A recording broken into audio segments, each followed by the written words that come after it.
লাল রঙের রাস্তার ধারে না? ঠিক বলেছ বাবা, ঠিক কথা বলেছ। সেখানে পাহাড়ের গায়ে সব গরু চড়ে বেড়াচ্ছে। কি আশ্চর্য, ঠিক কথা বলেছ।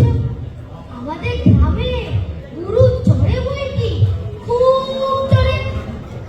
সেখানে মেয়েরা সব নদী থেকে জল তুলে মাথায় কলসি করে নিয়ে যায়, তাদের লাল শাড়ি পরা। বাহ বাহ, ঠিক কথা বলেছ। আমাদের সব বয়লা পাড়ার মেয়েরা নদী থেকে জল তুলে তো যায়, তবে তারা সবাই যে লাল শাড়ি পরে তা তো নয়। কিন্তু বাবা, তুমি নিশ্চয়ই সেখানে কোনোদিন বেড়াতে গিয়েছিলে?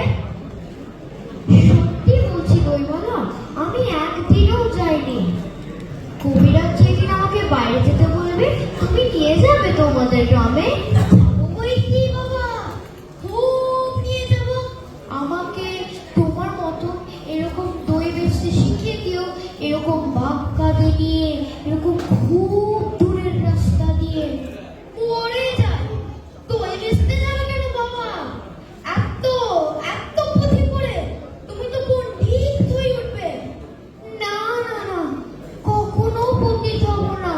আমি তোমাদের রাঙা রাস্তার ধারে পুরো বটের তলায় গোয়াল পাড়ার থেকে দই নিয়ে এসে দূরে দূরে গ্রামে গ্রামে বেচে বেচে বেড়াবো। কি রকম করে তুমি বলো, দই দই দই, ভালো দই। আমাকে সুরটা শিখিয়ে দাও। আয় বড় গোপাল, এ সুর কি শিখবা? সুর না না, ও শুনতে আমার খুব ভালো লাগে।